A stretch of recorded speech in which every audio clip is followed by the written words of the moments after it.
the volume, let the guitar scream. We're talking wrestling, living the dream.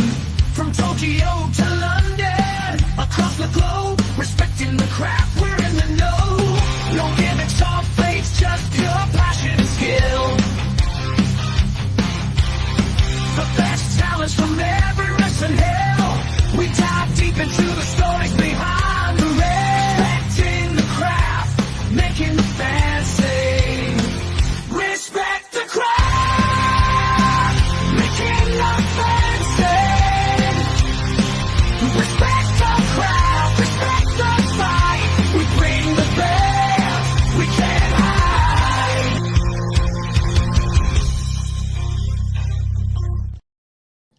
And we are live. What's going on, everyone? Welcome back to another edition of Respect the Craft. This is episode number 306, and I'm joined by none other than Rickey Shane Page himself, RSP. What's going on, man? How's it going? It's going, dude. A lot of things are going. Oh, man. But no, again, I'm so glad we could do this here. I feel honored because these are very limited and very few and far between that you're on a podcast here. So I'm glad I don't really do like this. doing them unless I have to. I don't know. I don't know why. I'm like good at doing them. People always tell me to start my own podcast, but I value my time. I think that's what it is. No, hey, I definitely, and this unfortunately does take up a lot of time, especially when the market, well, again, everyone knows how podcasts run. So yeah, too much into it. But before we get into all of that and definitely get into the main discussion that we are here today to discuss, I have to ask you the question I ask everyone that comes on. You heard the name of the podcast. It's called Respect the Craft. So for you, when you hear that term, the craft, what does that mean to you? Wow.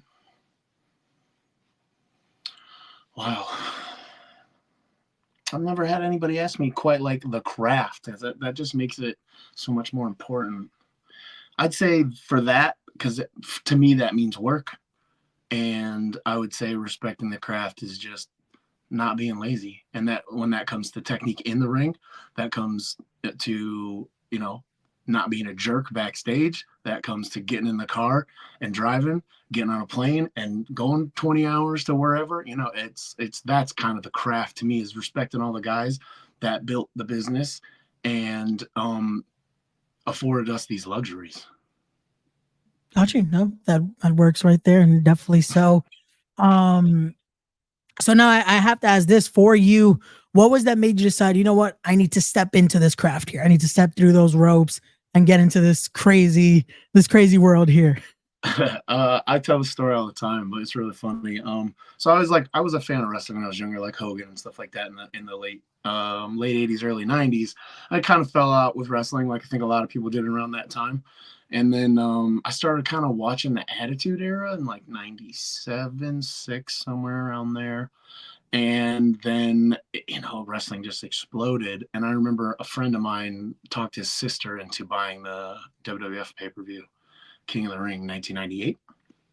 Gotcha. Which is when Undertaker and Mankind had the Hell in a Cell match. Yep. And when Mankind got thrown off the cage, like mid-air, I was just like, oh, I'm going to be a wrestler. And It makes sense. Years later, yeah, you've gotten unfortunately thrown off a few structures at that height. So yeah, cages too. Yeah. So that's it, man. And then like maybe I don't know, a year or two later, I started backyard wrestling, and then maybe a year or two later after that, I started getting on indie shows. So gotcha. Yeah. There you go. So now we get into this though, because again, years later now, through again the scars, all of that, the road, we get to you not only doing this again at a very insane rate, but also doing more of the creative side and doing things to producing, Asianing, and now even being part of hosting a show here alongside Clash Wrestling. Talk us through the idea here of Simply the Best. How do we get to this collaboration event here coming up Friday, October 18th? Oh man, this has been a long time coming. I think I announced like last year in like February, I was going to do a deathmatch tournament, and I had every intentions. I had talent lined up and some softly penciled in. I was talking to international offices about certain dealings. I had to, anyways. Gotcha. So yeah, and it just, life happens. Things kept getting pushed back. I kept getting busier. I started helping a promotion in the UK called Burning Heart Pro Wrestling, which I'm kind of like one of the I don't know how you would say it, community members on the team that makes some decisions. Okay. So I've been doing that. I was doing backstage work with MLW as well. I'm kind of like, I've been wrestling for 23 years, coming on 24 next year.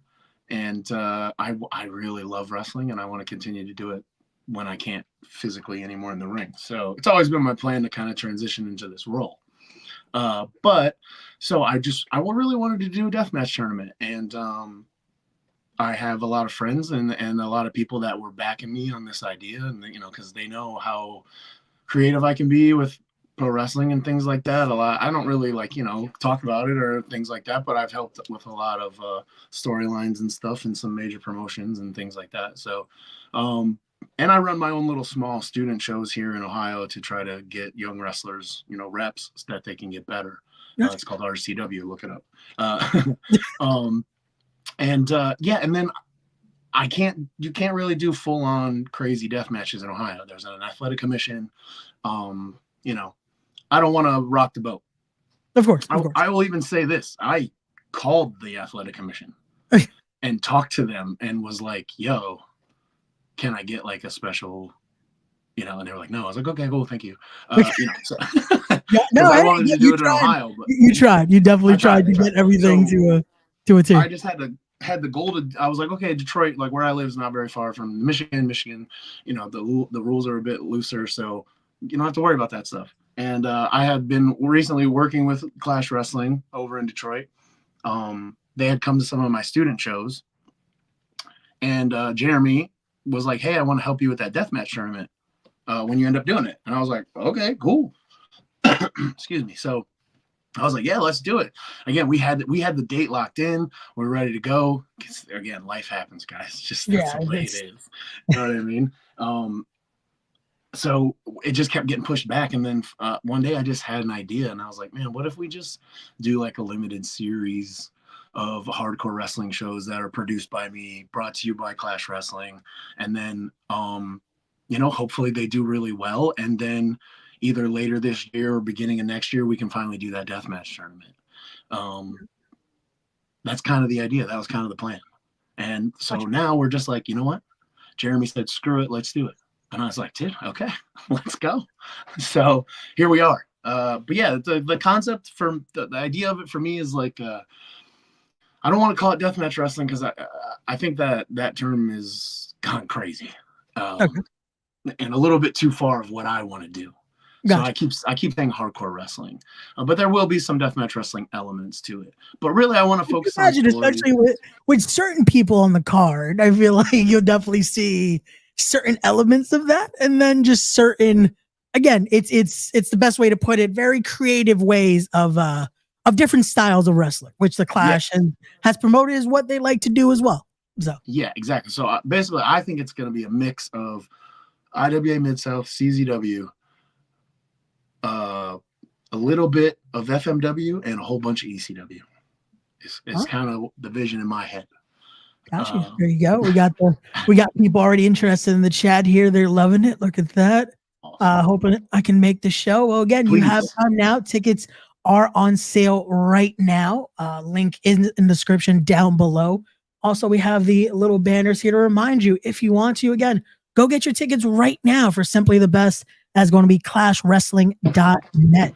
Get your tickets today. Because again, you look at that, just the poster alone. Look at the talent right there. You got Cole, you got yourself, you got Atticus, you got Dredd on there. You got Lyco's Gym in the States. In Michigan. Insane. You got PME in there, who has been up and coming and taking over the tag team scene right now. Absolutely. You got Notorious 187 Homicide, who, again, I had Homicide a little while ago. He's on that last tour here, so you don't know how many more of these you're going to get to see Homicide on there. You got Crash, Homicide. Who after Revolver, he's looking to do a little more deathmatch. So you might see Deathmatch Crash make his way to Michigan here. You got Jake Chris, you got Vincent Nothing here. It's again Havoc in there. You got Alex Cologne. You have a who's who all right there, and I can only imagine the insanity of pairings we will see on October There's the 18th. more. There's a few more that haven't quite been announced yet. I'll give a little sneak peek. There's going to be a scramble match. Ooh, okay. That where you are allowed to use ladders. Well then. So be prepared for that. There you go. So even there's again that element of that hardcore. You got a ladder in there. You got the scramble element. You never know what could happen, and then you never know who can make it out. Again, you see the reach RSP has here. He has a lot of friends, ladies and gentlemen. He has a lot of friends that you never know who can make it. And again, if Lyco's Gym is making it all the way to the States, never know who else can make it down.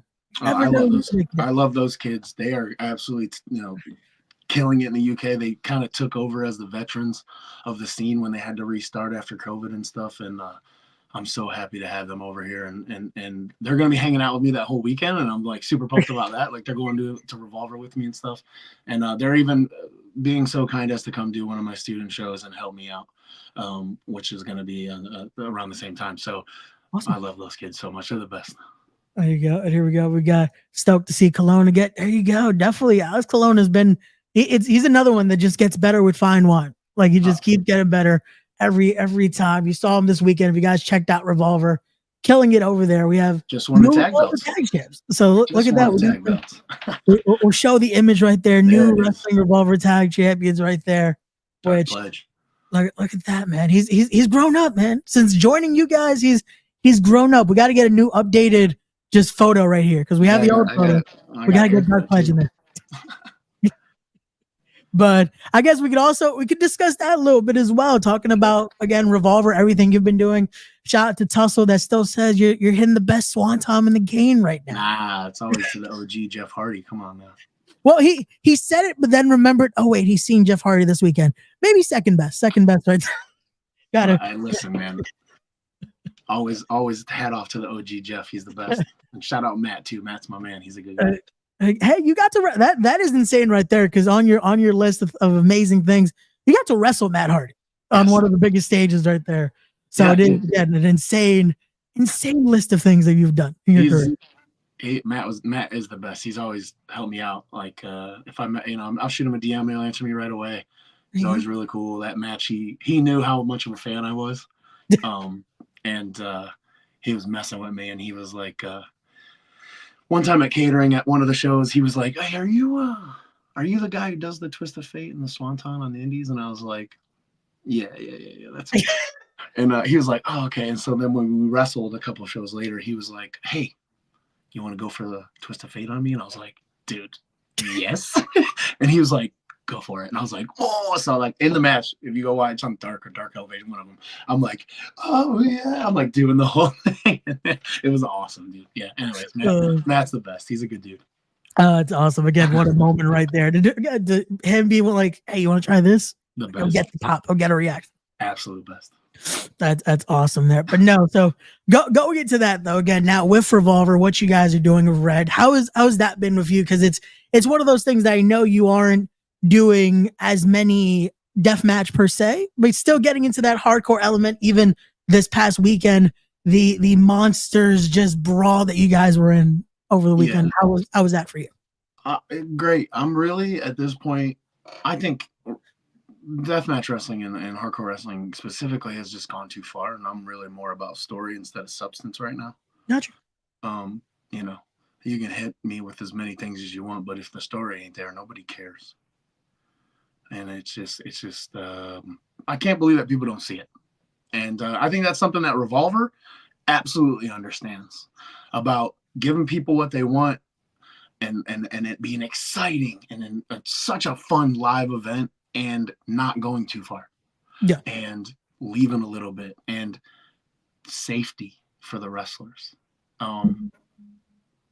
It's, I hate to be the old timer that's like, hey, but there's a shelf life on that, and the way some of these people are going, it's getting shorter and shorter, and I just don't want to see that happen to a style that I love so much and respect so much, and that friends, have put their lives on the line and lost their lives for, to just get wasted and ruined. And so I just want to do something fun, and I want to do something cool, and I want it to be exciting for everybody. And that's why I'm doing the show at Clash, and I'm really taking a lot of inspiration from Revolver because I just love the way Sammy does things.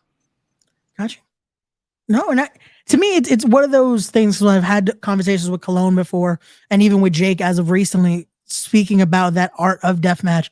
Because I was someone that at first I was like, okay, taking the liking to it. Then it's like, I like the idea of when it happens, when there is something there. Like it's that story of almost this is the payoff to finally now have this instead of match one, we're in a death match already. It's like, where do we go from there? Yeah. Like I like the idea of building to something. And if that is what you want to do, at least make that a live event. Make it something. Like do something with instead of just going, here's a bunch of crap, hit each other with it, and I don't care who wins. Yeah. You know, just do something. Just try. Yeah. And like I said, Revolver is just so good at that. Like, and Sammy is very learning how to delegate. So Revolver is going to get just even better. And I'm really, really excited about next year and where Revolver is going. I truly, truly think they're the next Ring of Honor. And I think that company is going to do nothing but grow in 2025. Oh, definitely. It's something where you see now, you're starting to see the influence. Like, guys, it's like, oh, okay, I can see maybe he was recommended by him. He finally earned from him. Like we saw this weekend, shout out to Vincent Nothing. And I was like, I wonder who put his name in there. That was Sam. Sam's known Vincent for 20 years. He's alone, you know, me and Vince have been tagging since 2005.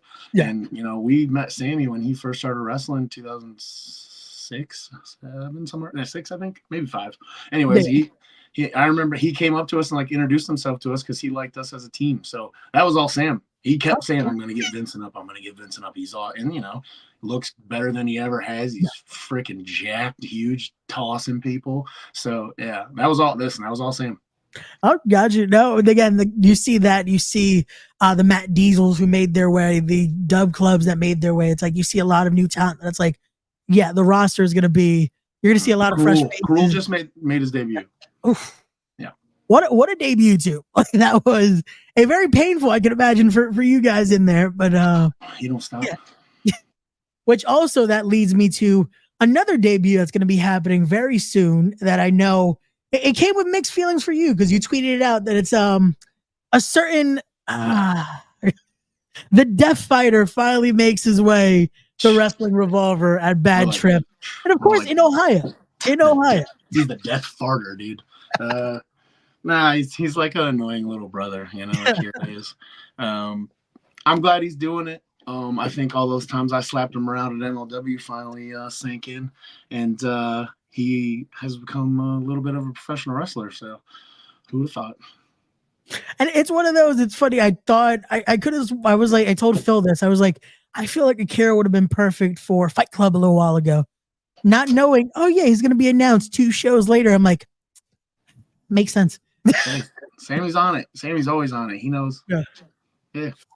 I mean, the kid's killing it. He just re-signed with MLW, I'm pretty sure, and you know, he's doing tours of Japan and stuff. Listen, man, the business rewards grinders, and if you stick with it, and you do work and you work hard, you're good. Oh, definitely so. So I have to get into this though, because again, a lot of this now, like you said, getting into that portion of now wanting to make sure the business continues to grow, continue that next generation as well. What was it for you now doing these smaller shows that you're doing with students to get their reps in? Where did that idea come from for RCW? I mean, honestly, with a lot of my ideas, just from me watching old indie wrestling and seeing how trends happened and seeing where the people got good. And one of those places was IWA Mid-South. I'm very heavily influenced by that. For all it's bad, I know there was a lot of good. You know, IWA Mid-South provided a place for people to wrestle weekly, which just doesn't happen very often. This is why Wrestling Open is doing so well right now, and why Wrestling Open is creating stars, because they have places to get reps. And so I just started RCW back up. It was an old promotion that I used to wrestle for when I first started, that a friend of mine had ran, Vincent Nothing, actually. So I was like, oh, let me bring it back. So there's some places in Ohio that there's just more work, and it's not about getting paid a bunch of money, and I just no pressure.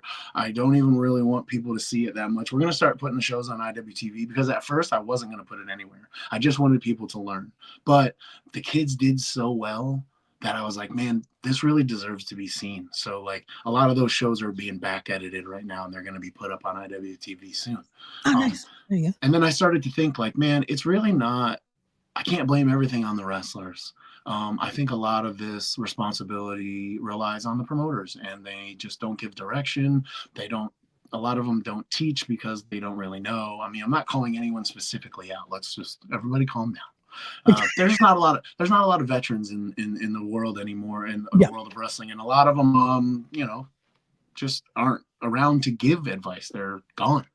So, and then a lot of the promoters nowadays aren't usually typically people that were wrestlers or in the business. It was someone outside the business that started a promotion. So it's a very weird climate right now, and it's very hard, and so there's a lot of bad habits out there, and the bad habits are so dominant that people start to think that that's how it's done. Yeah. And that's a problem. So I started doing RCW, and those kids taught me that. It was like, hey, man, no, like it's the promoters. Like you just if you just give people direction and kind of tell them what's up and have their best interest at heart, and just be nice and don't be a dick about it. Don't have that old school mentality of like gatekeeping, and you're just like welcoming but stern welcome, like, cause it is a serious sport, cause you can get hurt and die. So you have to be a bit stern too. And I just kind of did that, and I was very respectful with everybody, and everybody started having fun, and the shows were just good. And I was like, man, that's what the indie world's missing right now, just regular ass wrestling, man. No, it's one of those where it's definitely always missing something like that, where it's giving that right direction. And again, to make it where it's, again, trying to help. It's not something of, oh, we're doing this just to do something. It's like, no, let's help make this continued here. The craft that we love here, the craft that we all respect, pun intended. Yes, exactly. But here we go. We got some questions from the chat here. Matthew Rodriguez saying, question for Ricky Shane Page. Do you think Deathmatch Wrestling or the Deathmatch World needs a Netflix documentary? Thanks. Yeah, of course. As long as it's an honest one, But yeah, I think that would be great. I think it's a very weird niche, small thing that is worldwide for some reason. I've been all over the world because I decided to do this very specific style. I think there's a lot of interesting characters within this world. Definitely. I know pretty much all of them, and I might be one of them myself. But yeah, that would be awesome. I just finished watching the Vince McMahon documentary, actually, so that would be great. Again, this is right now. I feel like it's the peak of just wrestling, especially on Netflix. It would be interesting to see that side of things, and also just to see stories be told the right way. For that world to really get that real pulse on everything, and for hopefully again real stories to be told. The Danny Havoc's of the world, the Marcus Cranes of the world, to get their message out there, man, and again to show a respect for that art form as well, because it is an art form. I give it its respect, and to those that do it, and especially do it the right way, it is something where it should be given that respect and love for that side of the craft as well. Absolutely. So, and we got this here. After Atticus cut your hair, are you going to keep it short or grow it out again?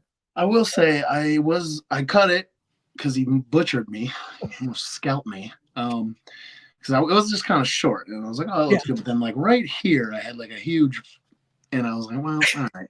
So I just shaved my head, and then I was just going to keep it like that for a promo. And then I was like, I kind of like this. It's kind of like way easier. I don't have to do anything. So undecided. Mm-hmm. I don't know what I'm going to do yet. I might keep it like this for a little while. I might let it grow out. I might cut my hair in some weird Japanese mohawk. I don't know. Thank you. Again, this is why you have to stay tuned, folks. Make sure you're following RSP. You'll never know. Yeah. I was looking because I was like, when I saw you at Revolver with the new cut, I was like, there's no promo pic like this so I could use for the graphic. Well, old promo it is. You should ask me. I do have some. And now we know. Now we know for the next time. I do if anybody's asking, I do have updated promo pictures with no hair. So there you go. So yeah. now we know, folks. Now we know. But again, speaking of that as well, we have to go into that world of just what 440, this civil war, just war between sides here of the blue versus. Oh, there we go. The blue versus the yellow here. Just how did this come about here? One group that was a nice green, and now we're at a blue side, a yellow side. Just what's going on here for the people watching at home? It's hard to talk about. It's very personal. Yeah, we'll say that. Me and Atticus have different views on the world. Okay. And some of my former associates and friends don't have the same view as I do. Okay. And I think that without me, there is no 440.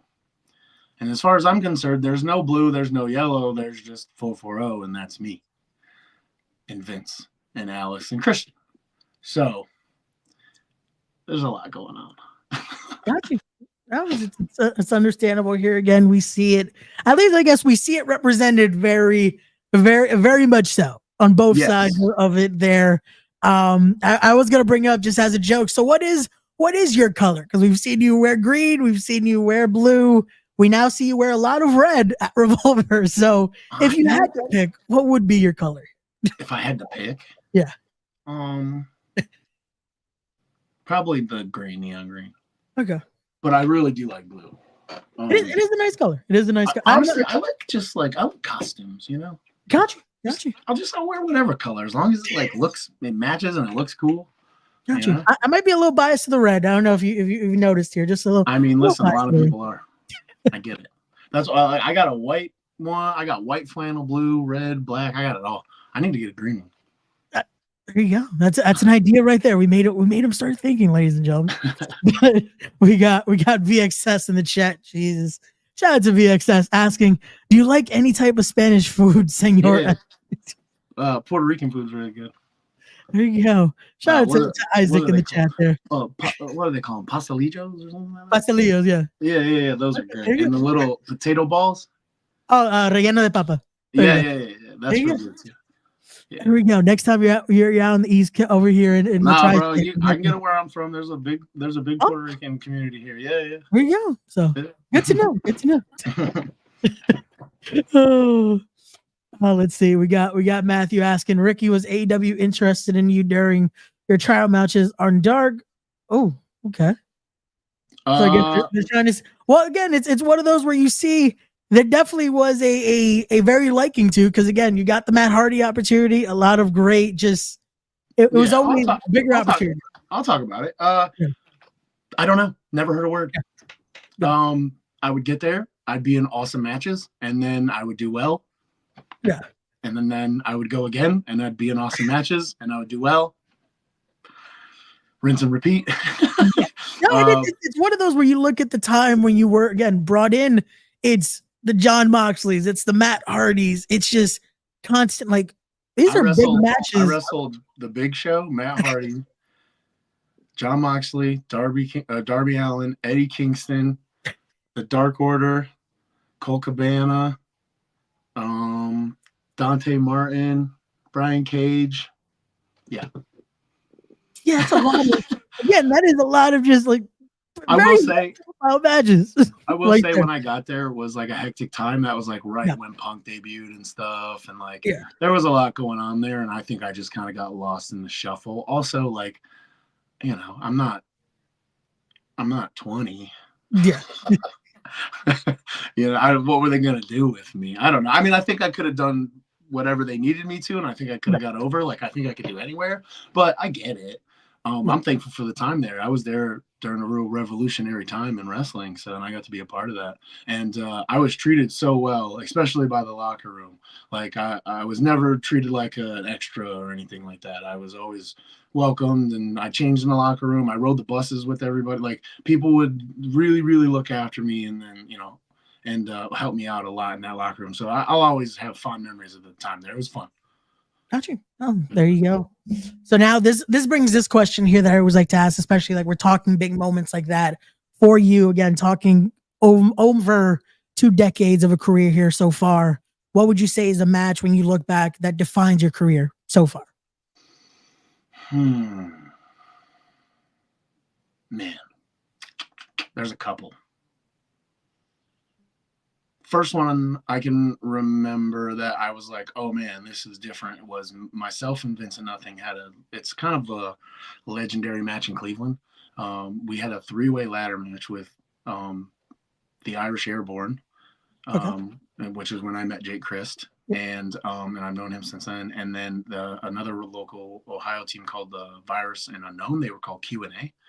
We had this like 3-way ladder match, and I just remember like it being so cool. We built up to it really well because they just got TV. Like we were on like a local sports channel, but it got broadcasted all around the country and the world because it was like on some satellite thing or something. And I really don't know the details, but anyway. And I remember just like that things changed after that, and I thought about wrestling different, and then.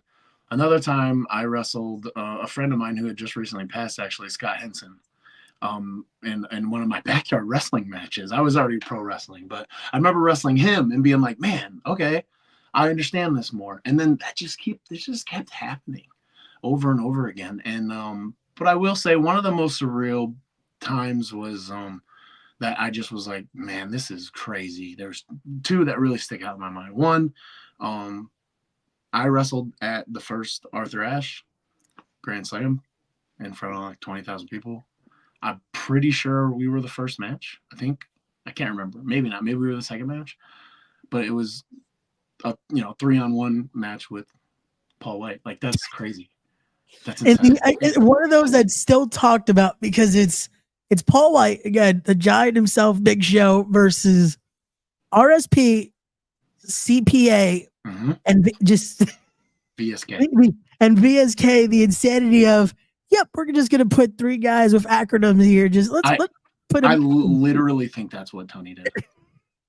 Like I think he thought it was funny, and guess what? It is. It worked though because it's are now in 2024, and it's still one of those that it's like. You remember when you wrestled the Big Show with CPA and VSK? Also, 2 great guys. Yeah. And Big Show, wonderful. Great guy. So caring and took care of us and was so nice. But yeah, that and then I wrestled. I was in a main event at Cork and Hall one time. The first time I wrestled at Cork and Hall was the main event. It was me, Jimmy Havoc, Drew Parker, and Takeda in a 4-way death match. So yeah, because Japan was kind of always my goal. So once that happened, it's everything changed.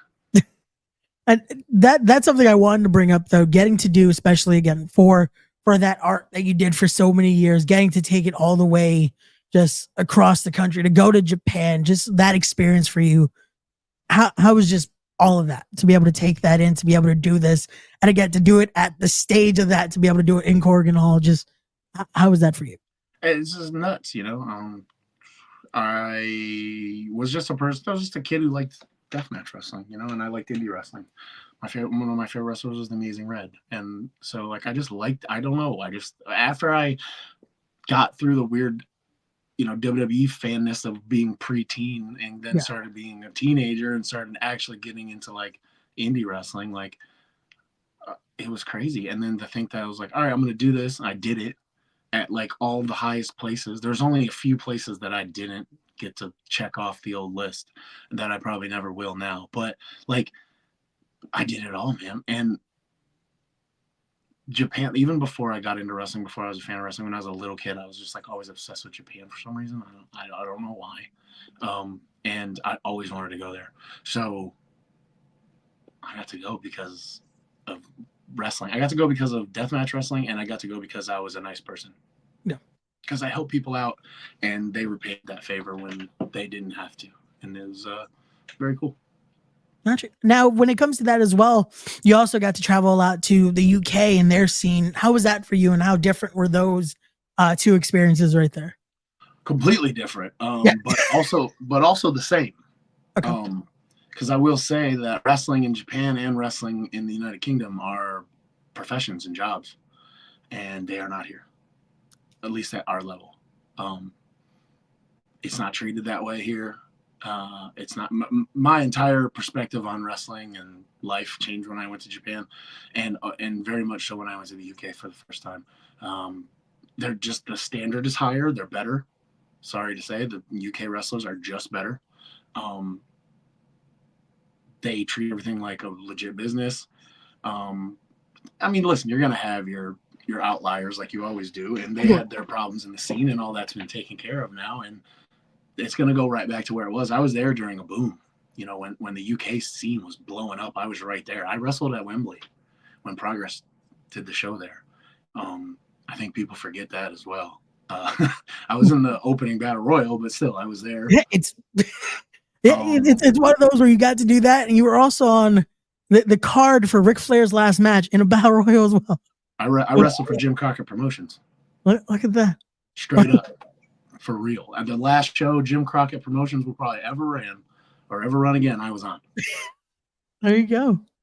Like it's in the history books, ladies and gentlemen. Exactly. So, but the UK scene is awesome, and like just going back over there with Burning Heart recently, just absolutely ready to be taken by storm. Like those Burning Heart shows were so cool. Really, really fun. We got a great team behind the scenes, and I'm just really excited about the future of that. There's a show coming up November 17th in Wolverhampton. Yeah, check out Burning Heart too, please. I got my hands in a lot of pots right now. I say again, this is why again I thank you so much for joining us here, because I'm like, yeah, his time is very very slim here, that it's like, okay, let's see. I was like, I messaged you last night on a whim. I'm like, let's see if we can make it happen. Hey, you let me know when you're available. This time I will make it happen. You got me right at the right time in the universe, dude. I just happened to look at my phone, saw Sammy. I said, okay. I was like, this is gonna be me just saying thank you a lot to Sammy Callahan. Basically, because I went to your profile, boom, saw how many followers. I'm like, okay, respectable. Come up, and I'm like, Sammy Callahan. Yes. So again, we say thank you to Sammy, and for everyone that follows Respect the Craft. Continue to follow, ladies and gentlemen. That helps. But we got a certain someone saying hello here that he got the Shootski on there, but it's a certain Yoya is in the chat there. So what's going on, Yoya? What's going on, buddy? I haven't seen it in a while. Oh man, this one's interesting. What deathmatch legend would you want to face? Choose one: Jun Kasai, Kobashi, Masato Tanaka, or Takeda. Well, I've wrestled all of them. I was gonna say I've wrestled all of them except for Jun Kasai. There you go. But Tanaka one-on-one is the one I'd pick always. We did a 4-way recently, like earlier this year in Canada for Greek Town Wrestling. He is my favorite wrestler, and the reason I do a lot of the moves I do and wrestle the way I wrestle. I was heavily influenced by him, so and he knows that because I've told him. But yeah, that's the number one match. Masato Tanaka. I want that one so bad. I also absolutely would love to wrestle Takeda one more time in a death match. There you go. Preferably in Japan. But I feel like it would only be too perfect to just be able to do it there. But he's the best. He's the best. He's the greatest of all time. They throw it out, but Onita. I've wrestled Onita. In my opinion, I mean, Onita's an OG. You know, his promoting and his selling and his storytelling is top notch. Yeah, you know, and you learn a lot from that. But for me, pound for pound, the hardest, craziest, fastest, don't give a fuck motherfucker I ever met is Takeda. He's an animal, and he can back it up. He's one of the. You could take all the toys away. He could have a straight 20-minute bell-to-bell catch can match. He can go have a goofy Southern style match. He can go have a strong style Japanese match. He can have an American. He can do whatever you need. And he's just, in my opinion, he's the GOAT. He's the best of all time. Gotcha. There you go again. Someone make this happen. Someone that's listening out there. Let's get this out there.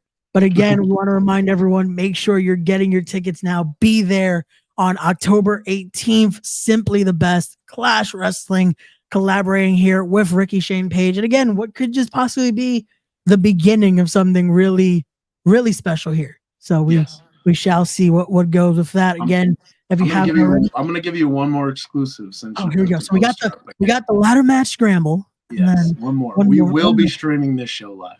Ooh. Yes. There you go. We're working out details now. More than likely going to be on IWTV. We're just kind of figuring out the particulars. We're looking at a pay-per-view option, so you don't have to be a subscriber. Gotcha. So you'll be able to buy the show and watch it. I would honestly, if I could put it on YouTube for free, I would, guys, but you just can't with this kind of stuff. So no, yeah, it's definitely a lot of logistics that go into that, especially again certain things. Not even that. Just like you can't put it on YouTube. You'd probably get kicked off. I don't. No, yeah, especially with a lot of this. So it's like, but we're gonna look into it for non-subscribers. I do think people should subscribe to IWTV though, because there's a lot of amazing content on there. And again, it's one of those where if by now you don't have IWTV Fight or Thriller TV, my apologies. Yeah. It's a lot of those you need to have because there's so much great wrestling going on right now. Yeah, exactly. And it's $10. Let's go. It's not like we don't have a bunch of services anyway. Come on, if your Rolodex is not just a little bit of everything, come on. I would have let the Necro Butcher cut off my pinky with a bolt cutter to be able to just have complete access to any fucking tape I ever wanted in my entire life. You guys are so lucky. Oh, look at this. Now it's all there again. So many platforms. It's just like, you want to watch this? It's here. If you want to watch this, it's here. So again, check all of that out. But before we let you go, RSP, because I don't want to take up too much more of your time here, one final question I have to ask, and that is for yourself, what is the end goal, brother? Be happy. Okay. I want to be in wrestling as long as I can. I think I am good at it. I think I'm better at helping produce it than I am doing it. Some people would probably disagree because a lot of my friends always get on me for talking like that, but it's just how I feel. I want to be able to do this well for the rest of my life. And I know people like say that, and I feel like sometimes it's just like hyperbole, but like I actually I mean it. Like I want to do this forever. There's nothing else in life that I really care about as much as wrestling. And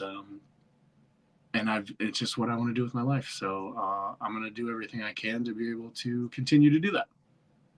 Gotcha. And again, it's working out with that ability of being able to agent, produce, co-create, and collaborate again, like this great event that is happening on October 18th there. But again, if you guys haven't already, make sure you are following RSP on all of his social media right there. Rickey Shane Page on Instagram right there. On X right there at Rickey Shane Page. Follow Clash as well so you can stay up to date with all things that are coming up, especially when those announcements start flying by. Clash Wrestling there on Instagram at Clash Wrestling on X. And again, to get those tickets right there for simply the best, clashwrestling.net. All those links will be included down in the description down below. And again, go check them out and go check out RCW as well, because again, you want to see that next generation, that next crop coming up as well. So, Rickey, thank you again so much for this. I don't even got to do nothing now. You did it for me. This is great. I always like to make sure, because I always see where it's like, hey, can you just plug your social media? And I feel like sometimes you see the guys that's like, wait, what's my social again? Honestly, half the time, that's why I named all mine Rickey Shane Page. I will say this once again, because it's made it so much easier. Again, I have to thank Sammy Callahan, because he's the one that recommended, hey, switch your social handles. So it's a lot easier for people. I'm like, you know what? That works. So here we go. Everything is there. Everything is there. Make it easier, folks. Make it easier. But again, thank you to everyone that's watching as well. As always, don't forget to be wise, be genuine, be real, be better people, respect the craft. I'll see you guys on the next one. Peace, everybody.